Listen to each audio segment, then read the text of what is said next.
sebenarnya dari yang tadi kita bilang, mulai sederhana, memulainya kalau rasa terlambat sekarang juga, nggak usah ngomong bahwa mainan orang kaya, kenapa kalau orang kaya nggak perlu invest, sudah kaya, ya kan?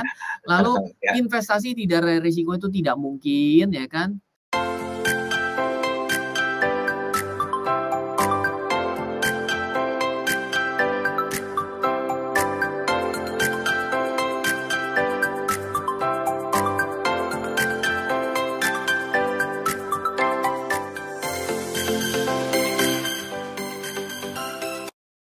Malam hari ini di program Smart Market Insight, kita akan coba bahas tentang apa dan bagaimana hal yang perlu Anda perhatikan dalam bentuk kesalahan ketika Anda berinvestasi. Tentunya bersama dengan Mas Ryan Filbert. Selamat malam Mas Ryan.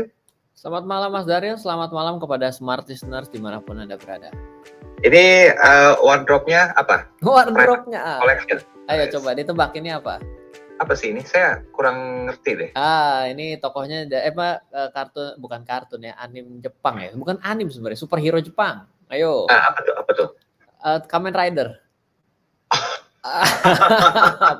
Ini seri yang pertama, Black RX. Yang bawa motor ya? Masih bawa motor ya? Belum yang RX. Iya, benar. Ini jadi penasaran nih, saya ini sebenarnya punya galeri sendiri, butik sendiri, atau gimana sih? Kapan-kapan invite kita lah ke sana. Siap, kalau gitu nanti kita undang lah kalau gitu. Iya, sambil belajar investasi gitu Mas Ryan.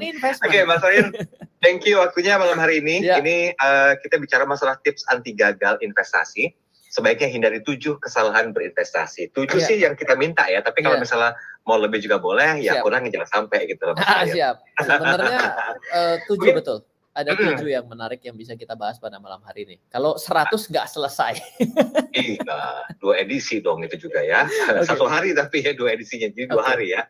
Mas, mungkin sebelum kita bahas tentang 7 kesalahan investasi, Mas Ryan, boleh nggak sebetulnya dikasih gambaran sedikit kenapa sekarang banyak orang tertarik untuk investasi? Apakah memang pandemi ini cukup menjanjikan untuk melakukan sebuah investasi bagi mereka yang masih punya modal sangat cukup ya dan juga luar biasa, atau ada pertimbangan lain seperti Mas Ryan? Iya, sebenarnya ada banyak hal yang menjadi tolak ukur dan trigger sebenarnya, Mas Daryl. Ya. Jadi ketika sebuah negara tingkat kemapanan keuangannya menjadi mengalami kenaikan, memang secara alami akan bergerak untuk sadar mengenai keuangan. Jadi dalam beberapa waktu terakhir kan kita sudah ada otoritas jasa keuangan ini kan sudah jalan yang ketiga ya, periode ketiga ya. Jadi terakhir di 2019 ada tingkat literasi dan inklusi yang mengalami peningkatan dibandingkan survei 4 tahun sebelumnya. Nah, juga ditandai dengan yang memiliki middle income itu juga mengalami peningkatan. Jadi kita ini kan adanya gemuk di tengah gitu ya, yang hari ini terjadi. Nah, ini menyebabkan tingkat kesadaran orang berinvestasi seiring dengan waktu juga mengalami pertumbuhan. Nah, itu sisi makro lah ya, yang mungkin saya agak-agak meleset untuk mengutarakan itu. Namun ada sisi yang kita tidak bisa sangkal bahwa keterbukaan informasi itu ya juga mendongkrak mengenai keterbukaan informasi mengenai investasi. Di mana investasi itu tadinya diakses begitu mahal karena dengan berbagai macam alasan sehingga hanya bisa diakses dengan nominal tertentu. Ketika pemasaran ini menjadi online, maka menjadi sesuatu yang sifatnya jadi lebih rendah dari segi biaya.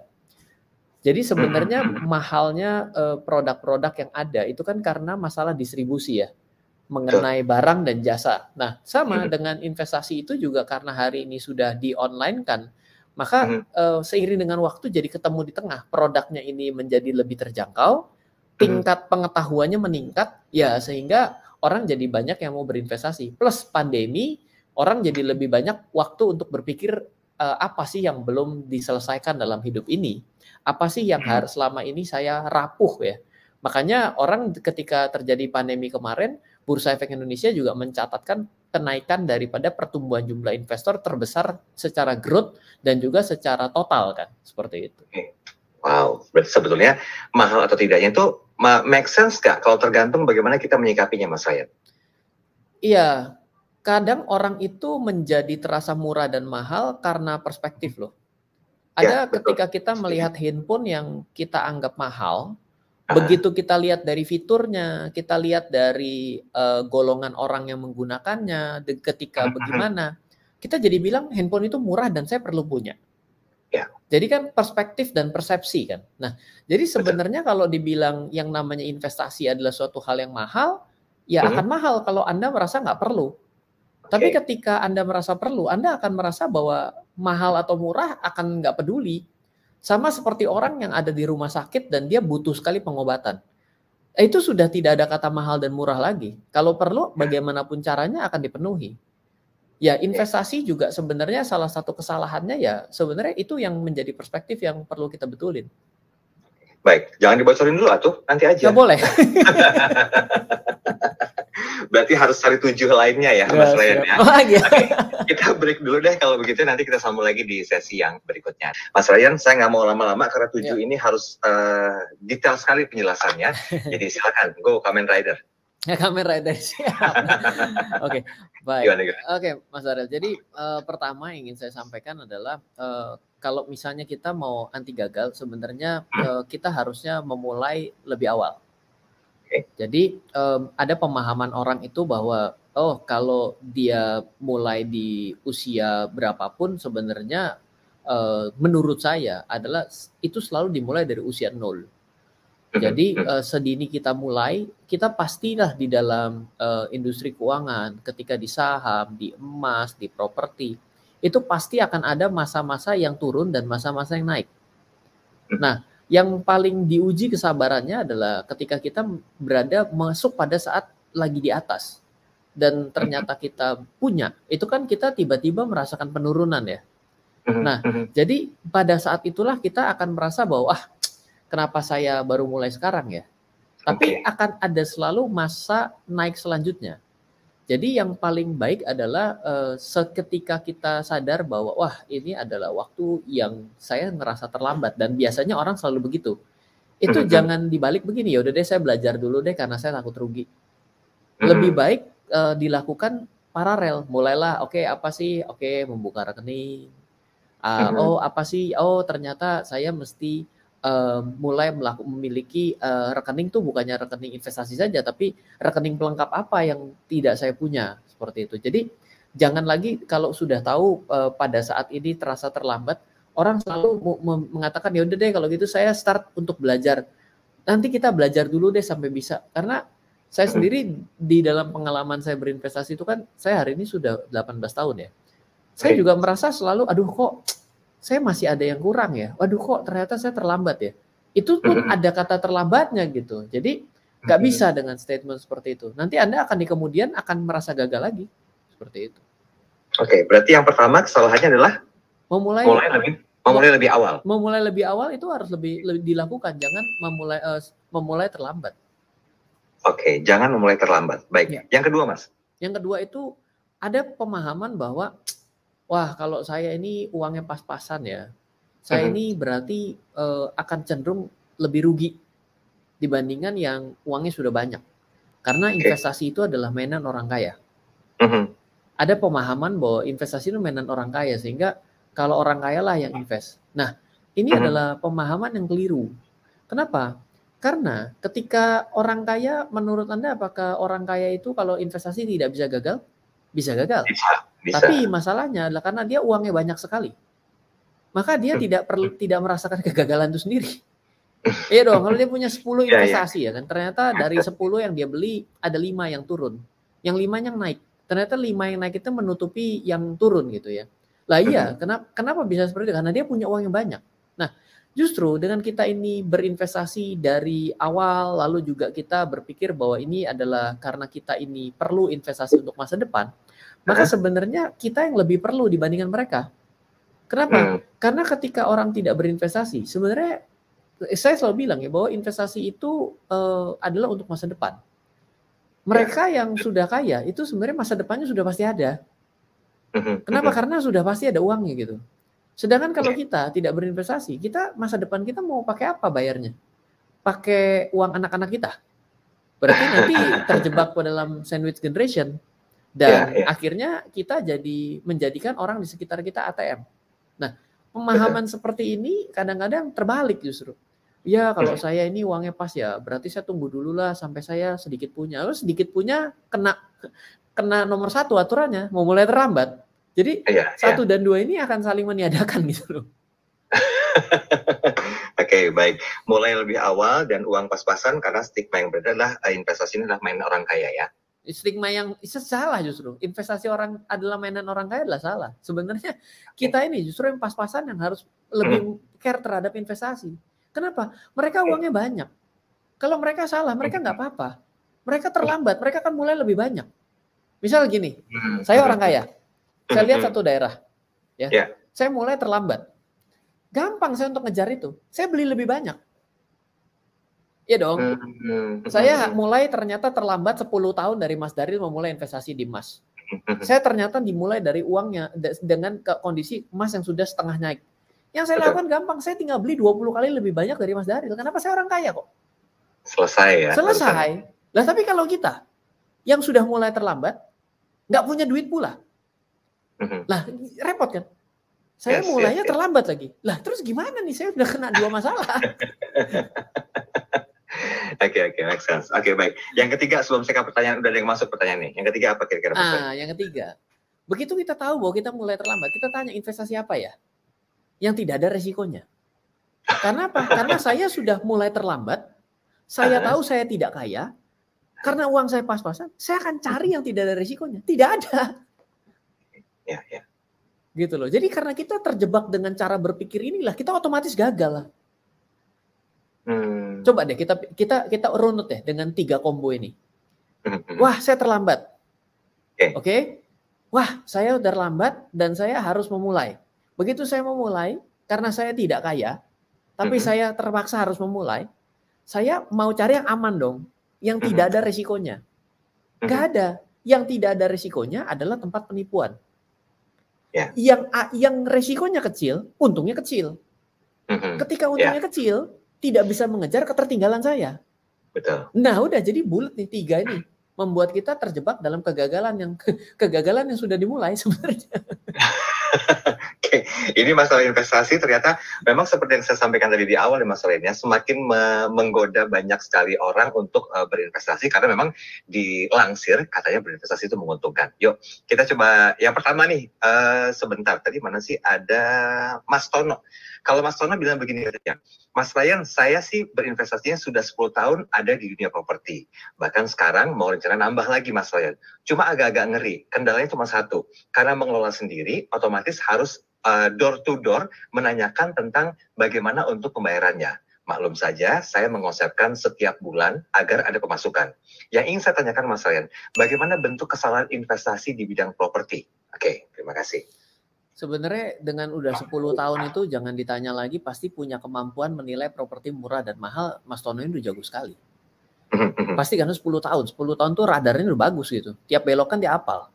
Harusnya ya. Oke. Yang masalah kedua adalah sebenarnya yang digabungkan ini bukan perkara investasi properti, tapi ini juga sebagian dari bisnis aktif loh. Nah, kadang-kadang ini suka disanggah sama orang. Loh iya, kalau saya ini bikin kos-kosan, saya ini investasi. Betul. Tapi kan ada suatu kegiatan aktif yang kita lakukan dengan cara penagihan tuh. Coba kita jangan tagih ya. Coba kita tanpa ada collection, kalau ada kerusakan kita diam-diam aja. Ini bukan menyewakan rumah. Kalau rumah itu kan berarti dengan adanya 1 kali kerja, 1 tahun kemudian ketemu lagi silakan serah terima. Tapi ketika kita melakukan ini secara bulanan, secara otomatis itu sebenarnya ada sedikit bisnis proses di sana. Ya kan? Ada bisnis proses, adalah handling, deliver, komplain, itu ada gitu di situ. Nah, sebenarnya harus dilakukan atas pekerjaan bisnis ini harus didelegasikan sehingga benar-benar Mas Tony ini pasif. Panggil 1 orang, ayo kamu itu harus jadi bagian collection dan bagian menerima keluhan. Misal, oh antenanya kok gangguan ya? Pasti kan yang kos-kosan tuh pasti nanya sama kita. Oh Pak, ini kok air sumurnya, misalnya air sumur udah nggak juga zaman. Airnya kok ternyata ada gangguan ya? Oh iya Pak, nanti saya atur. Oh Pak, ini saya lagi belum bisa bayar loh Pak. Wah gimana nih kamu belum bisa bayar? Loh itu kan berarti handling masalah kan? Itu bisnis gitu. Jadi ya kalau benar-benar mau truly pasif, berani bayar orang juga untuk menghandle masalah itu. Kita kan membayar orang itu kan menyelesaikan masalah kan sebenarnya. Ya. Gitu. Semoga terjawab ya Pak Tono ya, walaupun ini ambilnya setiap bulan katanya biar ada pemasukan income bulanan. Oke, baik. Kemudian ini Pak sebentar tadi ada Mbak Sally. Kalau Mbak Sally bilang begini katanya, Mas Ryan, tips ini apakah berlaku hanya untuk bentuk investasi tertentu atau secara semuanya investasi juga harus memperhatikan 7 hal ini? Semua. Saya itu adalah seorang investor. Saya investor pasar modal. Saya sektoril punya. Yang saya belum punya waralaba, ya. Tapi sudah terbayang apa yang mau saya take over. Properti saya ada. Bisnis real saya ada. Mengelola hak kekayaan intelektual saya ada. Hedging saya punya. Nah, jadi semua ini ternyata prinsip dasarnya adalah business wise dan juga investment wisdom. Dua-duanya ini harus kita pegang. Jadi pertama, kata-kata yang saya kemukakan kan 3 step ini tidak ada hal yang salah. 1, banyak orang yang memulai terlambat. Ini menjadi ciri kegagalan pertama. Yang kedua, banyak orang yang berpikir bahwa ini mainan orang kaya, saya bukan saatnya investasi. Padahal orang kaya kalau salah investasi nggak apa-apa. Orang kaya terlambat nggak apa-apa. Kita kenapa-napa. Kenapa? Karena masalah waktu. Nah, yang ketiga adalah ketika kita sudah mau investasi, kita terlambat, kita mau bilang adalah saya mau cari investasi yang nggak ada resikonya deh. Di dunia ini ketika kita dilahirkan itu sudah ada resikonya. Betul. Ketika saya milih jalan ke kiri, saya sudah beresiko karena saya tidak tahu ke kanan itu jadinya apa lebih baik daripada ke kiri atau tidak. Nah, jadi ini tidak mungkin gitu. Ketika kita mencari sesuatu yang resikonya rendah, maka untungnya akan rendah. Kita ketika menempatkan diri kita pada resiko yang tinggi, maka kita akan menghasilkan reward yang tinggi. Itu juga terjadi pada bisnis kan? Bisnis yang biasa-biasa saja, jadi seorang pekerja mungkin terbatas, tapi risikonya terbatas. Itu orang bisnis narkoba, risikonya tinggi, rewardnya tinggi katanya. Saya nggak tahu, karena nggak pernah gitu ya. Jadi itu sesuatu yang common gitu. Di bagian ini adalah sesuatu yang memang sama semuanya. Oke, baik. Kita break sebentar ya Mas Ryan ya, baru 3 ya. Nanti kita sambung lagi ada 4 berikutnya yang perlu Anda perhatikan karena memang ini investasinya tuh semuanya, termasuk emas, properti dan juga lain-lainnya. Ada 7 hal yang perlu Anda perhatikan ketika Anda ingin berinvestasi. Apa sih yang salahnya dan bagaimana cara memperbaikinya? Nanti kita akan coba bahas lebih lanjut di sesi berikutnya. Sepertinya krusial banget kesalahannya. Tapi sebelum kita lanjut yang keempat, 5, 6 dan juga 7, saya mau ke WhatsApp nih, Mas Ryan. Ini sudah ada sebentar dari 0822 616 11 sekian. Salam kenal Mas Ryan Filbert sebelumnya. Saya pembaca bukunya Mas Ryan. Nah, sudah berapa seri saya baca. Nah, yang ingin saya tanyakan Mas Ryan, apakah dengan mengetahui kesalahan berinvestasi ini membuat kita tuh sadar akan investasi lain yang ternyata juga tidak ada kesalahannya atau bagaimana Mas Ryan? Maklum baru bergabung di menit-menit sekarang. Oke. Kesalahan itu maksudnya mungkin lebih kepada kelemahan misalnya begini, kita lihat bahwa ternyata yang namanya mendepositokan uang ini lama ya dapat untungnya ya kecil ya gitu ya. Oh, kalau gitu saya akan cari yang lebih gede deh untungnya tapi juga memberikan fixed income setiap bulan. Nah, saya cari ternyata muncul yang namanya peer to peer lending. Nanti dari peer-to-peer lending itu kita bilang, ih enak ya ternyata gede. Loh, tapi kok ada potensi gagal bayar dari yang kita pinjami ya? Beda nih sama penjaminan dari lembaga penjamin simpanan dari deposito saya. Nah, berarti kan kita akhirnya melihat kesalahan maksudnya adalah kelemahan gitu loh. Bahwa di sini ada kelemahan ini, tapi di sana adalah kelebihannya, di sana ada kelemahannya yaitu yang lain gitu. Jadi akan saling seperti itu sebenarnya. Jadi memang itulah hidup kita bahwa tidak ada yang tidak ada resikonya sebenarnya. Oke, baiklah. Semoga terjawab. Satu lagi Mas Ryan. Ya. Sebentar dari Anindya. Ya. Kalau Anindya mengatakan begini, Mas, bentuk investasi apa Mas yang betul-betul minim dari resiko? Apakah mungkin juga investasi yang berhubungan dengan jangka panjang lebih minim karena kita menunggu waktu yang begitu lama, atau investasi jangka pendek atau menengah? Baik, ini panjang nih jawabannya. Jadi begini, kalau kita bicaranya harus dibagi dulu. Sesuatu yang kita dapatkan dengan tetap atau sesuatu yang tidak bisa kita dapatkan dengan tetap dan teratur. Contoh, kalau kita itu investasi emas, kita kan dapatnya tidak tetap dan tidak teratur. Dan cara untuk mendapatkan keuntungannya adalah dengan dijual. Iya dong, kalau emas itu kan kita punya 1 kilo naik harganya 100% pun kan bagaimana cara menikmati keuntungannya bukan emasnya dimut, tapi harus dijual. Nah, tapi kalau misalnya kita bicaranya seperti deposito, maka secara otomatis kan kita terima setiap bulan. Nah, kalau yang namanya terima setiap bulan itu biasanya akan lebih kecil dibandingkan yang dalam jangka panjang seperti emas itu bisa naik. Tapi tidak pasti dapatnya.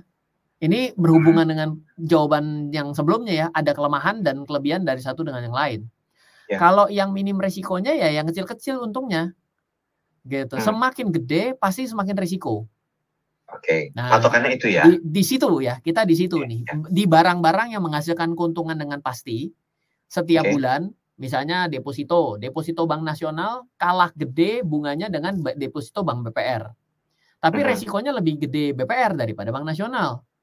Lalu kalau mau yang lebih kecil dan terukur lagi ada namanya obligasi retail negara, ORI. Nah, ini berimbang nih dengan deposito. Ya kan? Lalu bisa lagi obligasi corporate. Jadi si swasta yang mengeluarkan lebih gede, kemungkinan gagal bayar tentu lebih gede dibandingkan negara gagal bayar toh. Lalu habis itu kita bisa misalnya menjadi anggota koperasi dan simpanan koperasi. Lah koperasi gede kemarin baru pusing tuh. Ya kan? Nah, jadi ada masalah, ya kan? Lalu lanjut lagi dengan kita misalnya peer-to-peer lending. Peer-to-peer lending kita bertemu langsung dengan yang butuh duit. Karena kalau gagal bayar ya tanggung jawab sendiri. Ya kan? Oh Pak ada asuransinya. Udah dah jangan bahas itu dah. Ogut punya peer-to-peer lending. Ogut tahu asuransinya kayak apa cara penjaminannya. Gitu jangan didebat itu. Udah no debat lah pokoknya ya. Nah terus kita geser. Kalau yang namanya investasi yang sifatnya beli emas ya, beli saham itu kan sesuatu yang saham mendapatkan tahunan mendapatkan dividen tapi tidak pasti. Tapi saham itu ciri dasarnya adalah mendapat kenaikan harga saham. Nah, kalau yang seperti ini ciri khasnya, semakin panjang waktunya kita pegang, maka resikonya jadi turun. Ya contoh, pegang emas 1 hari sama pegang emas 10 tahun kemungkinan naiknya gedean mana? Yang 10 tahun. 10 tahun. Tapi 10 tahun. Pegang saham yang bagus. Kalau sahamnya yang baru keluar mah jadi resiko sendiri lagi tuh, beda lagi gitu ya. Saham sama-sama sudah terbit dan ada di bursa 15 tahun. Kalau kita pegang 10 tahun ke depan, berarti dibandingkan 10 tahun ke depan sama 1 menit ke depan, resikonya lebih tinggi mana? Orang bilang begini kalau pemula, yang 1 menit lebih kecil resikonya. Enggak. Ketika kita memegang dalam jangka panjang, sesuatu aset yang memiliki fluktuasi harga, biasanya dia akan turun resikonya. Kemungkinan untuk untungnya lebih dibandingkan tebak-tebakan gitu loh. Ya, pemahaman ini kadang juga miss orang. Baik. Tahan dulu deh, ini WhatsApp-nya ada berapa lagi. Kita lanjut dulu tentang kesalahan yang harus kita kenali. Yang keempat dan kelima, Mas Ryan. Begini, yang selanjutnya nih ya, banyak orang bilang, coba kecil dulu deh. Kadang-kadang statement ini tuh kurang pas. Kalau saya itu bukan coba kecil dulu deh. Cobalah memulai dengan yang sederhana dulu deh. Kecil dengan sederhana beda loh. Kalau kecil tuh karena gini, minimum buka berapa? Dia ngejar yang kecil karena misal saya ada satu, misalnya kita mau ambil yang namanya member golf gitu ya. Kita tanya, member yang paling kecil berapa deh? Kadang belum tentu sesuai dengan keinginan kita. Tapi kita cuma tahu, kita ini merasa rendah diri karena kita rasa kita nggak mampu untuk punya. Lebih baik begini, berapa sih nilai yang sebenarnya harus bisa saya mulai dan mencukupi suatu perencanaan masa depan saya. Contoh nih, saya cerita. Saya lagi banyak sekali mereview namanya asuransi. Ya. Ada banyak penawaran, ya mulai dari yang kecil sampai yang besar sekali gitu ya. Saya tidak ambil yang paling kecil, saya tidak ambil yang paling besar, saya ambil yang di tengah. Bukan artinya saya mampu bayar, tapi ternyata saya bilang, andaikan saya mulai dengan nilai segini, walaupun hari ini berat, tapi saya tahu sesuatu yang berat di depan akan ringan di tengah. Setuju. Nah, banyak orang yang selalu berpikir, kita mulai dari yang paling kecil dulu deh. Itu adalah sesuatu yang bisa jadi ternyata biasa yang namanya orang pemula itu kan hokinya gede. Begitu dia mulai dengan yang kecil, naiknya gede. Ya ampun, kenapa saya nggak menggadaikan? Masuk yang gede ya. Jadi gitu kan? Iya. Nah, dia terjebak dengan yang selanjutnya. Dia lanjutkan dengan statement, kalau gitu sekarang, nah ini yang kedua nih, karena dia udah berhasil yang pertama. Kalau gitu sekarang, saya akan taruh yang gede dengan ngutang. Ya kan dia mulai dengan dia mulai dengan yang kecil nih. Dia mulai dengan yang kecil, selek dia taruh. Dapatnya gede. Karena hoki pemula, dapatnya gede. Dia jadi berpikir bahwa, contoh gini Mas Daril ya. Aduh, saya kalau beli saham tuh berapa sih minimumnya? 100.000 Mas Ryan. Oh, kalau gitu saya beli satu lot saham 100.000. Ih, gak taunya sahamnya naik jadi 100.000 jadi 500.000. Ya ampun, 2 bulan 5 kali lipat. Kenapa saya dulu nggak masukin, jual mobil saya buat masukin ke sini? Oke deh kalau gitu. Dia berpikir bahwa hidup ini begitu gampang untuk dapatkan keuntungan. Karena 5 kali lipat itu dia jadikan benchmark untuk selanjutnya. Berarti kalau saya gadaikan mobil saya, dalam waktu mobil saya ini 500 juta, berarti dalam waktu 2 bulan ke depan saya akan dapat 2,5 miliar. Dia jadikan ukuran keberhasilan kecil dia adalah batu lompatan untuk masa depan dia dengan dia melakukan spekulasi menggadaikan mobilnya. Nggak taunya rugi. Oh, nggak boleh ngomong gitu ya. Break dulu. Oh, break dulu. Tadi kirain disensor karena nanti ada mengganggu sponsor. Dulu nanti. Nadanya tinggi banget Mas Ryan hari ini ya. Semangat banget ya. Oke, cooling down dulu Mas Ryan. Minum dulu, ngopi-ngopi dulu, nanti kita sambung. Menghindarinya itu seperti apa dan bagaimana mengatasinya. Lanjut dulu Mas Ryan. Yang berikutnya silakan. Ya, baik. Kita sudah sampai serakah ya, sampai berhutang gitu ya. Ada 2 lagi ya yang membuat orang itu jadi rugi adalah dia bilang dia mulai membanding-bandingkan antara investasi dengan bisnis yang dia jalanin hari ini. Kadang-kadang ada yang pertama kalau pemula karena tanya gini, gimana nih kalau saham dibandingin sama bisnis saya hari ini? Lah ya saham ini kan adalah sesuatu yang kita nggak ikut campur dalam bisnisnya gitu ya. Sedangkan ketika kita berbisnis kan kita ikut campur di dalam bisnis kita. Ketika bisnis kita itu sedang lesu gitu ya, resepnya itu kan adalah meningkatkan effort kan. Betul. Ya, dengan meningkatkan modal dan meningkatkan effort gitu. Tapi kan ketika kita hanya pasif dalam berinvestasi saham, ya mau kita apain, mau kita gedor-gedor perusahaan yang kita investasikan, kamu ini nggak bisa kerja ya, ya bilang jual aja sahammu kalau kamu nggak suka kan gitu ya. Jadi nggak bisa kita banding-bandingkan antara return sebuah investasi yang kita lakukan dengan pasif, kita lawankan dengan bisnis kita yang aktif saat ini, dan yang pastinya bisnis yang kita jalani ini adalah bisnis yang mungkin yang kita pahami ya. Sedikit orang menjalani bisnis yang dia nggak pahami, itu ceritanya jadi lucu dan antik juga gitu, dan biasanya itu berakhir dengan kegagalan gitu ya. Jadi tidak bisa, itu adalah sesuatu hal yang salah. Nah, di yang terakhir ya, itu adalah namanya investor mut-mutan. Investor mut-mutan. Ada ya begitu ya? Ada, kenapa? Dia kadang invest, kadang kagak, kadang kalau punya duit selalu bicaranya adalah pas lagi nggak punya duit gitu ya. Akhirnya pola dia akhirnya mengacaukan sendiri atas hasil akhirnya. Jadi kalau pertama ada orang yang begitu pengalaman dalam investasi itu ngebomnya langsung gede, dor gitu ya, model Warren Buffett tuh ya. Dia kan kalau mau dia tidur, begitu dia ngamuk, barang dijual disikat perusahaan lain. Iya, karena dia adanya di bagian mainan orang kaya. Game plan-nya udah beda gitu. Nah, bagi orang yang pemula ataupun orang yang baru mulai, sebenarnya cara-cara begini kurang pas. Kenapa? Karena pertama kurang pengetahuan mengenai pasar. Yang kedua itu sebenarnya investasi itu nggak perlu takut mengenai harga naik dan turun. Meskipun saya paham psikologi itu kadang-kadang mengalahkan segala-galanya. Yaitu adalah ketika turun tuh rasa takut kita besar. Nah, satu-satunya cara yang membuat rasa takut kita mengecil dalam keadaan yang berlawanan dengan kenyataan yang kita harapkan adalah dengan melihat data ke belakang. Jadi kita melihat bagaimana perilakunya. Bagaimana, contoh gini ya, kita lihat bahwa sahamnya lagi turun. Ya, saham turun ini kita bilang, waduh kok turun begini ya. Di dalam teori itu kita bilang kalau turun perusahaan ini harus kita beli. Karena apa? Yang namanya turun bagus karena terdiskon. Tapi enggak loh, kadang-kadang tapi ini beda loh. Penurunan kali ini beda loh. Ini enggak biasa nih. Ini nih mau bangkrut nih loh. Jadi teorinya jadi dia hancurkan sendiri dengan keyakinan dia. Jadi moodnya, ya udahlah kalau gitu saya wait and see dulu. Loh, padahal rencana awalnya itu bukan kayak gitu. Rencana awalnya kalau turun gua hantem nih. Nah, itu tidak dipegang dengan baik. Jadi dia ya udah dia tiba-tiba ganti jurus. Jurusnya tiba-tiba diganti. Biasanya jago taekwondo, tiba-tiba karena lawannya kayaknya kuat banget nih. Wah, kalau gitu saya ganti dulu deh. Saya pakai aliran Brazilian Jiu-Jitsu. Orang lu kagak bisa Brazilian Jiu-Jitsu, mau belajar Brazilian Jiu-Jitsu instan. Jadi dia ganti strategi itu. Akhirnya ya rusak sendiri dia punya ini. Makanya ada satu kata-kata ya yang saya pernah dengar, tapi dalam bahasa Inggris saya lupa. Yang Indonesia begini. Setiap orang, setiap petinju itu memiliki rencana dan strategi di dalam kepalanya untuk mengalahkan lawannya sebelum naik ring. Tapi ketika sekali kena pukul mukanya, drop semua. Rencana itu hilang.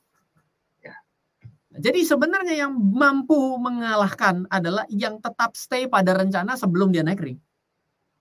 Oke, komit ya. Komit. Seperti itu. Baik. Ini berarti kalau bicara masalah mood investor yang mood-mutan, penyebab utamanya itu apa Mas Ren? Apakah mungkin karena mendengar banyaknya news atau terlalu banyak pertimbangan? Kan ada juga orang yang lagi gencar-gencarnya investasi, tiba-tiba kabarnya begini, kabarnya begitu, lebih percaya dari faktor eksternal. Itu bagus nggak sih sebenarnya Mas Ren? Sebagai sebuah pertimbangan buat diri kita sendiri ya, melihat dari sisi psikologis ya Mas Ren? Ya kalau dilihat dari gaya saya memakai baju sudah tahu bahwa saya tidak mungkin menjadi seperti itu. Kan? Tapi ya memang begitu. Yang justru yang nggak boleh. Kalau kita terlalu begitu, kita nanti akhirnya jadi lebih banyak dipengaruhi eksternal atas keputusan dan rencana yang kita sudah susun loh. Setuju. Gitu. Jadi kalau saya itu mau dibilang seperti apa, saya akan melihat based on data. Oke. Berarti benchmark yang tepat untuk bisa menghindari hal itu, apakah berdasarkan seseorang atau apa kira-kira Mas? Kalau saya pribadi ya, saya mengatakan bahwa sejarah itu berulang, tapi dengan modifikasi di dalamnya. Jadi cara terbaik untuk mengetahui market itu pada apapun adalah belajarlah dari tren market sebelumnya, lihat kayak apa, bagaimana up and down-nya, nanti kita dapat memetik pesan itu jauh lebih penting dibandingkan kata tetangga kita. Berarti harus research by data juga ya Mas Ryan ya? Nah kalau ngomong begini tiba-tiba jadi ngedon kan? Waduh, mati. Ya betul, kalau ngomongnya begitu. Makanya kita kasih step yang paling gampang. Sebenarnya dari yang tadi kita bilang, mulai sederhana, memulainya kalau rasa terlambat sekarang juga. Gak usah ngomong bahwa mainan orang kaya. Kenapa? Kalau orang kaya nggak perlu invest, sudah kaya, ya kan? Lalu investasi tidak ada risiko itu tidak mungkin, ya kan? Kalau misalnya coba kecil dulu deh, jangan pakai kecil, sederhana, ya kan? Jangan serakah sampai ngutang-ngutang padahal nggak ngerti tapi ngutang. Jangan dibandingkan investasi satu dengan yang lain, apalagi dibandingin sama bisnismu. Yang terakhir, jangan pakai mood. Yang penting adalah konsistensi. Mulailah investasi. Loh, lagi turun. Berani masuk nggak? Enggak, ini pasti akan turun 5%. Pas 5% kamu masuk loh beneran. Kadang-kadang enggak Pak, bisa 10%. Oh iya, bisa 200% juga gitu. Iya. Oke, baik. Ini yang saya sisakan komentar-komentar saja Mas Ryan, semoga saya bisa cepat membacakannya. Ada Lista ya. Kalau Lista bilang begini, jujur Mas Ryan masih nyaman dengan pekerjaan, belum berani untuk mulai investasi karena takut. Oke. Kemudian juga ada siapa tadi? Dion. Kalau Dion bilang begini, investasinya entar dulu deh, masih menikmati pekerjaan sekarang sambil nunggu THR-an katanya. Nah nanti kalau misalnya udah cukup punya uang banyak, baru kita mulai investasi. Oke. Mulainya takut dan juga terlambat, itu masuk di poin pertama Mas Ryan ya. Oke, Mas Ryan ini waktunya sebenarnya boleh dijawab nggak tadi? Boleh, mau komentar boleh. Saya baca komentar aja. Saya pikir Mas Ryan mau dengerin dong. Enggak, itu menarik gini. Coba kita pikirkan ya, kalau hari ini kita berhenti bekerja, berapa lama kita bisa hidup tanpa harus cari kerjaan selanjutnya? Nah, bayangkan kalau ternyata itu adalah kejadiannya adalah usia kita sudah 50-60 tahun dan kita tidak bisa mencari kerja selanjutnya. Kalau itu dibawa terus, kita akan selalu ada sesuatu yang terlambat loh. Sama seperti orang itu yang hidupnya sangat sibuk dalam bekerja mencari uang. Sehingga dia itu sudah punya anak, nanti akhirnya anaknya sudah besar tanpa bisa diputar kembali waktunya. Dan pada akhirnya dia merasa menyesal kenapa pada waktu anaknya masih kecil dia tidak berikan waktu lebih kepada anaknya. Waktu tidak bisa diputar.